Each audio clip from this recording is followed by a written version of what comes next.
So you all know that I have a lot of love for AOC. Alexandria Ocasio-Cortez is one of the foremost progressive Congress people in the legislature right now.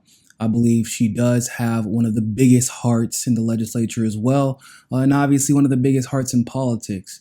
I think that her Green New Deal is going to be fantastic.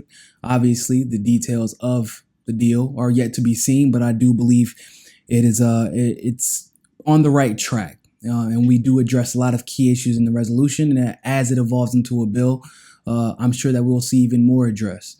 I think that I do believe that she has a lot of love for Ilhan Omar.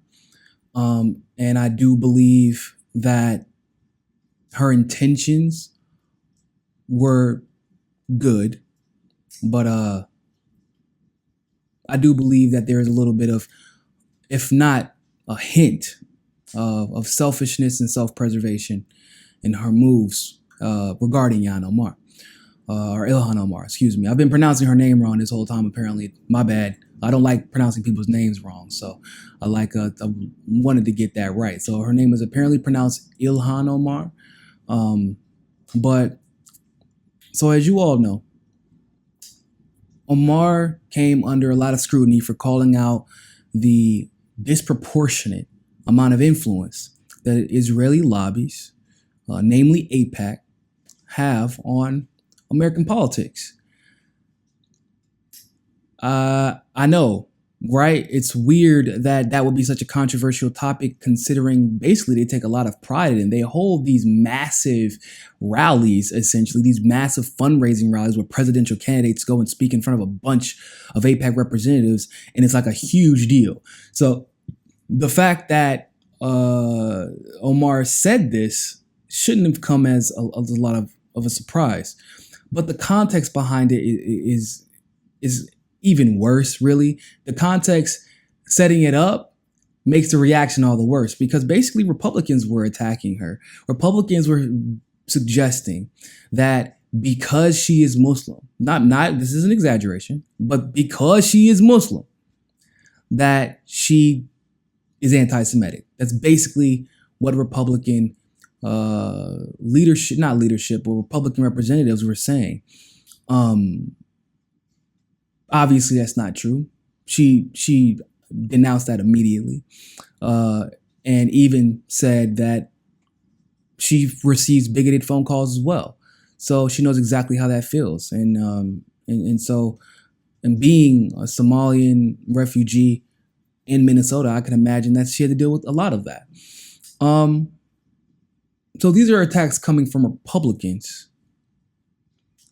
And because she basically made a comment saying it's all about the Benjamins, referring to Benjamin Netanyahu and politicians' loyalty to Benjamin Netanyahu, even through all the human rights atrocities that he oversees, a lot of it is because of politicians' loyalty to AIPAC. Because of the money.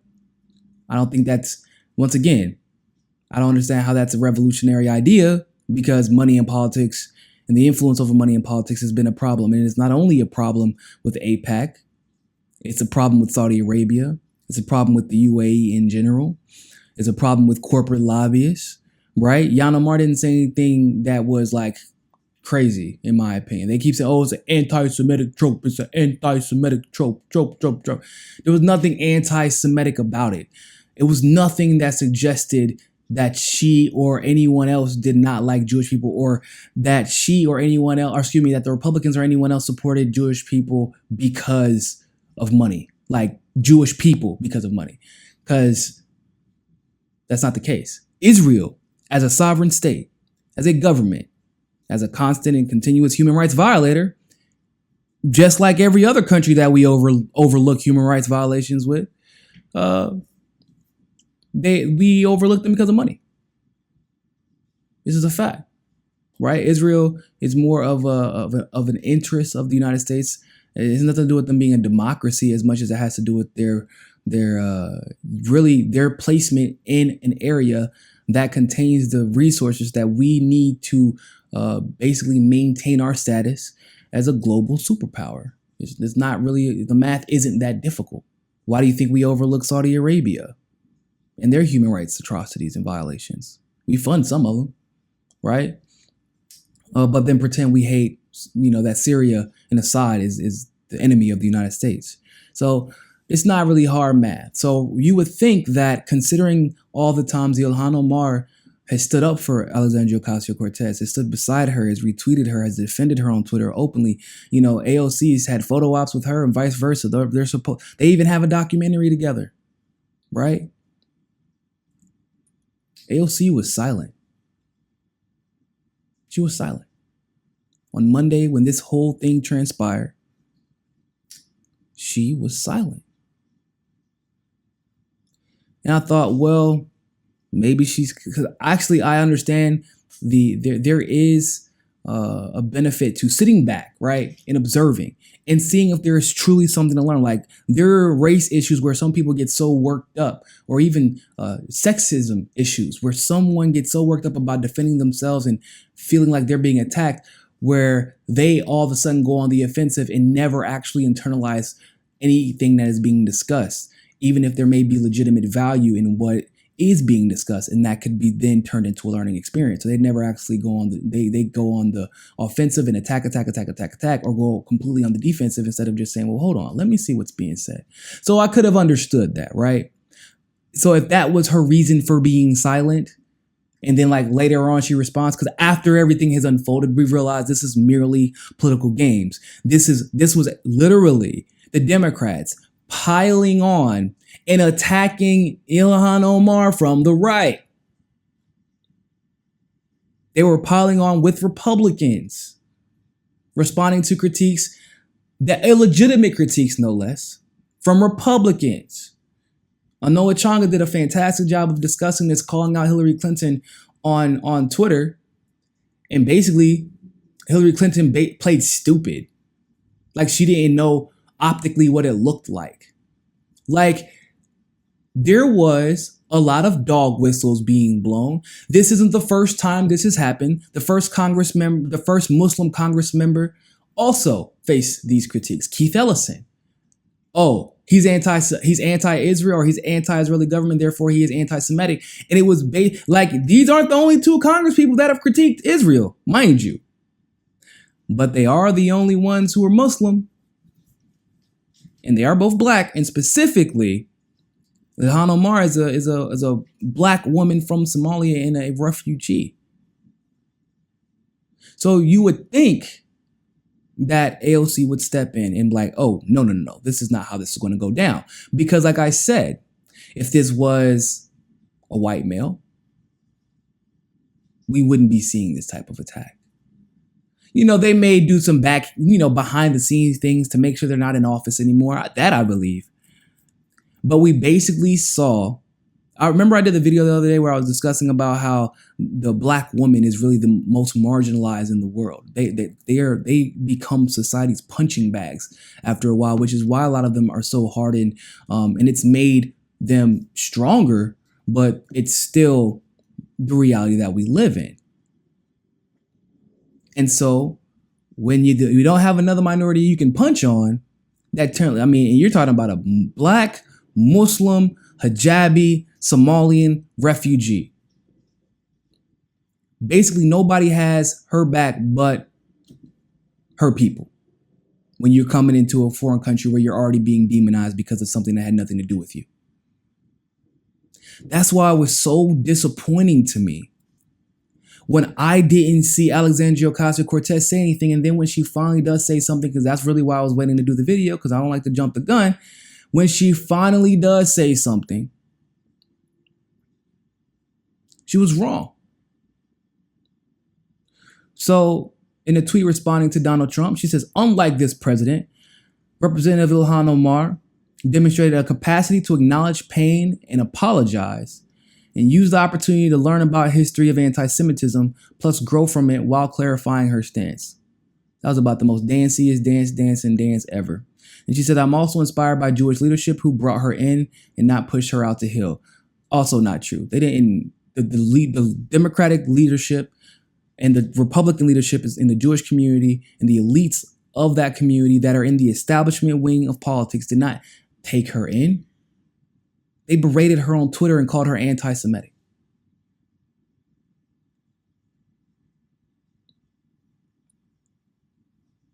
Right or wrong?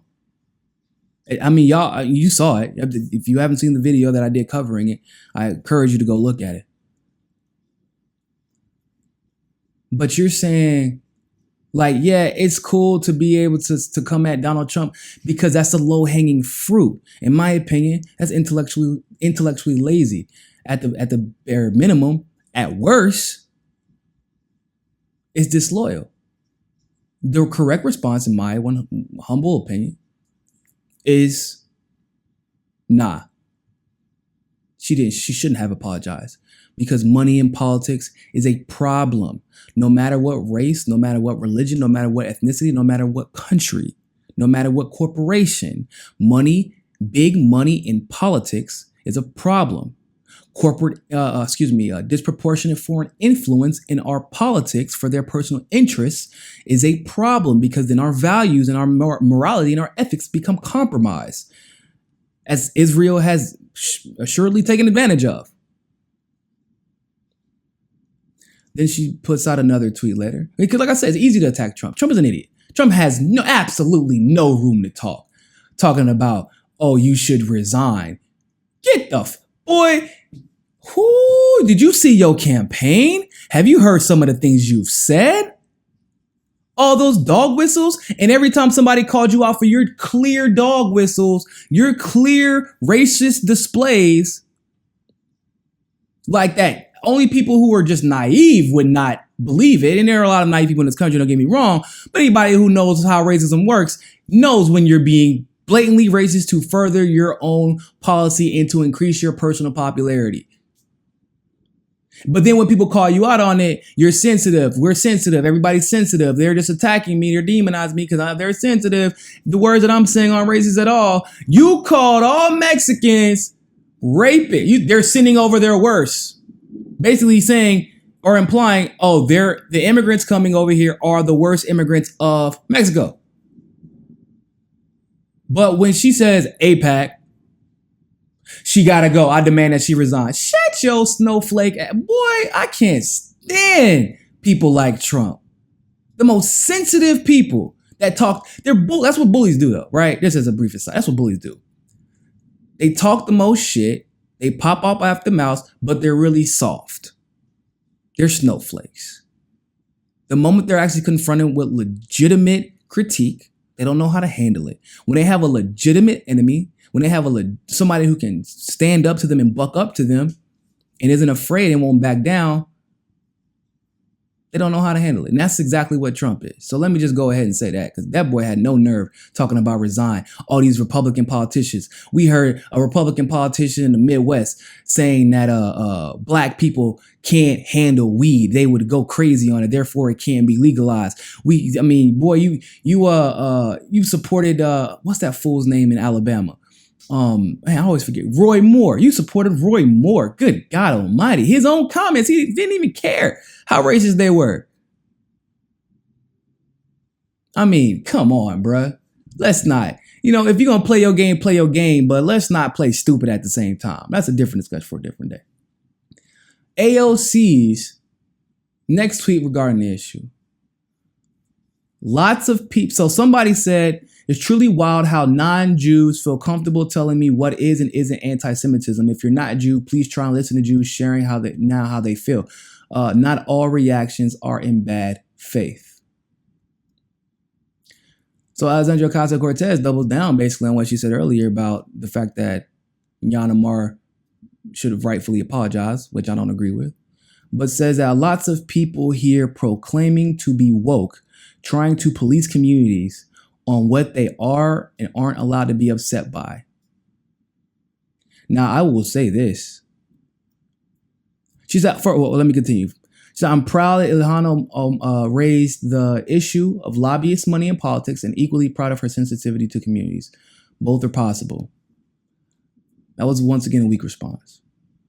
Because you clearly are suggesting that you're woke, and I do believe that you're for the most part woke.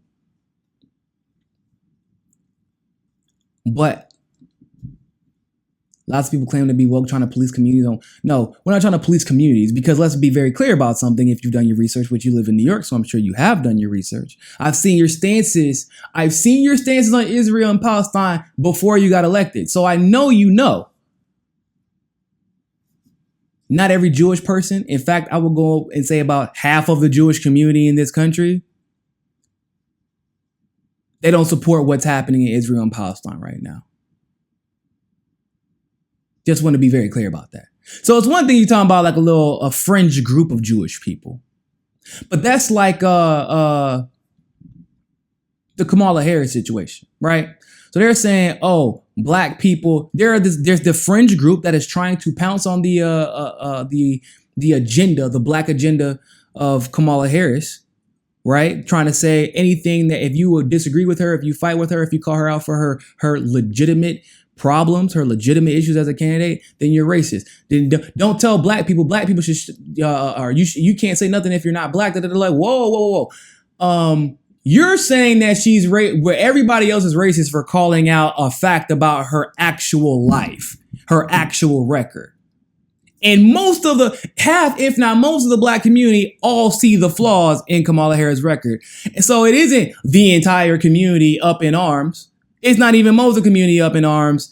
It's maybe half, a little bit less up in arms, trying to call everything that happens to Kamala Harris racist. Just like there is, in my opinion, a fringe of the Jewish community that read what Ilhan Omar said as being anti-Semitic. Either way, you can stand your ground when it comes to AIPAC, when it comes to big money in politics, when it comes to the disproportionate influence that AIPAC has on politics, when it comes to the fact that Palestine is part of they're an apartheid state now, right? Once again, you know all this stuff. We've seen your tweets in the past. So if you know all of this stuff, why didn't you jump to her defense? You know all of this. Like I said, I got a lot of love for AOC. But you kind of sidestep. I get Venezuela, right? I got Venezuela. Because Venezuela, you would get hammered you would get hammered disproportionately from your colleagues because of the platform that you have and because you were already separating yourself as a fringe progressive candidate. I get in a situation with Venezuela that you would have to have an understanding of how the geopolitical and economic relationship between the United States and Venezuela would make. You would have to have just like a ridiculous understanding of it that some of us do have, but you'd have to also be able to articulate it better than 95 and 98% of the damn political realm. Then you would have to be able to defend yourself. Then you would have to offer a better solution. Then you would have to be able to explain why Nicolas Maduro isn't being portrayed. Then you would have to have supplementary information about other patterns that we've seen. I get that, right? And so that takes a little bit. And you don't want to put yourself in a bad situation where you can lose your mandate by saying the wrong thing. Venezuela got it. You retweeted Ilhan Omar. You retweeted Rashida Tlaib basically saying, no. Don't go into Venezuela. Got it. I can excuse that. But I can't excuse this. Because you knew that these were smears, because this is another woman of color. You yourself talk about the fact that you are treated you're just not treated the same. Partially because of your age. Yeah, partially because of you're progressive. But also, basically, they've been coming, the Republicans came at you when you first got elected because they were like, there's no way that a Puerto Rican woman from the Bronx could ever be in this position. Oh, look, she has a house. Her parents have had a 3-bedroom house. She's a fraud. Like, you were being attacked because they were like, basically because of your ethnicity and where you're from, you shouldn't have ever been able to be where you're at right now. So you know what these dog whistle attacks look like. When Chelsea Clinton signed off as an American when someone claimed that Ilhan's tweets were anti-Semitic, you know that was a dog whistle because that Ilhan Omar is a refugee. What does that even mean? Signed off as an American.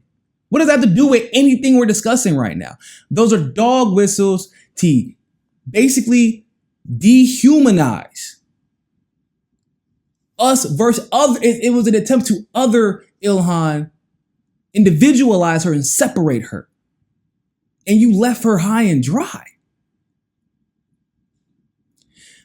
I get it. The fame and everything, the love, it's addicting.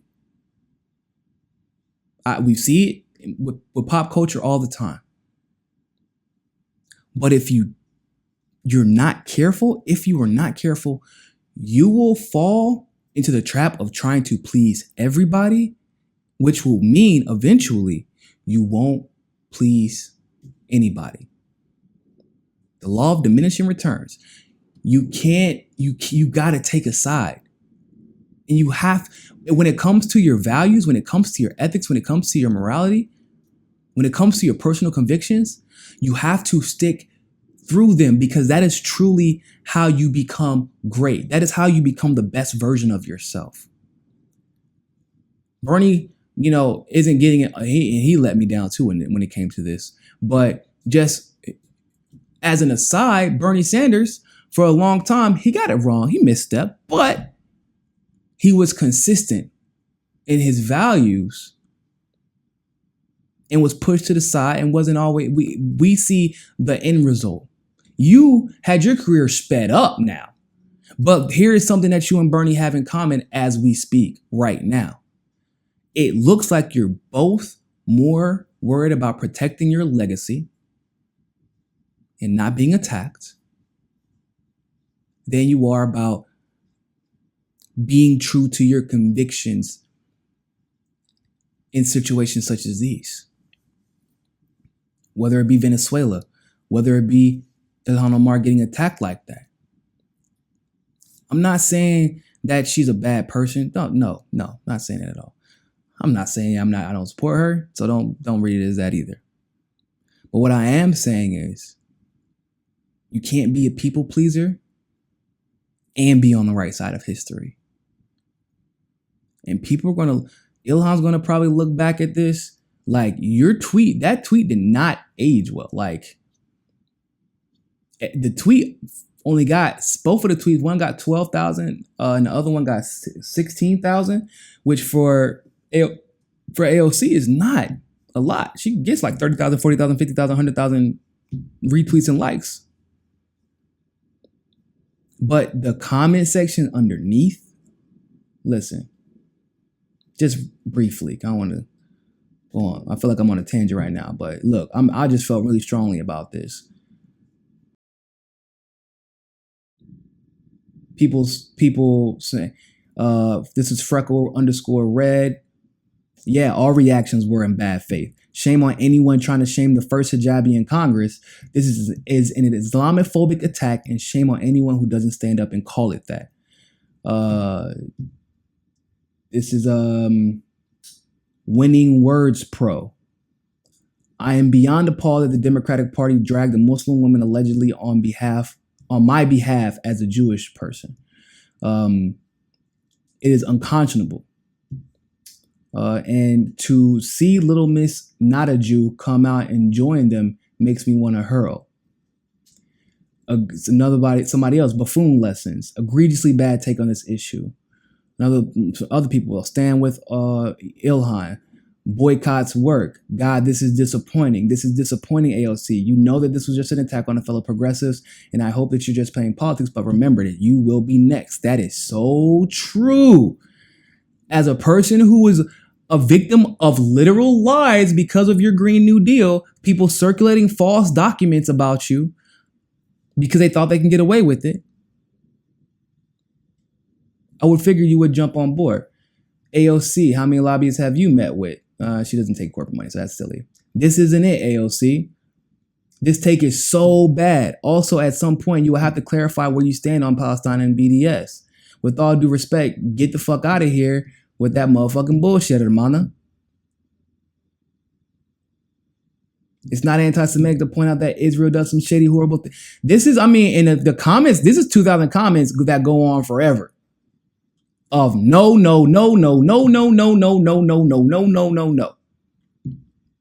So I'll be interested to know what your thoughts are about this. Sorry for the rambling, but like I said, this is more than politics to me. Loyalty is something that it's like, for me, it's like everything. My circle is very small. And the reason why is because look what just happened to Ilhan. Look what just happened to her. These people were taking pictures with her, first woman in Congress, celebrating her diversity as a Muslim hijabi woman from Somalia, right? Retweeting her to get likes and to pretend like they're all in allyship. And what happens? The moment that shit hits the fan, like AOC disappeared for damn near 3 days after that on Twitter. Can't do that, man. You can't. Because who you are in moments like this is who you'll be when you finally get the pushback, like that you're bound to encounter being on the fringe of the Democratic Party and being on the fringe of the establishment in general. And if this is how you're going to react every time you're on the fringe, you will lose your mandate. And people like Ilhan, people like Tulsi, people like Rashida Tlaib will take it from you. Thanks for watching that segment of Mi Casa es Su Casa. You can donate to our Patreon and keep helping the network grow by clicking on the link in the description below. And also, make sure you join us at JustNForm.com. And finally, make sure you subscribe to us on Roku and be part of the very first independent news network on Roku TV. But more than anything else, always remember, find your balance. Peace.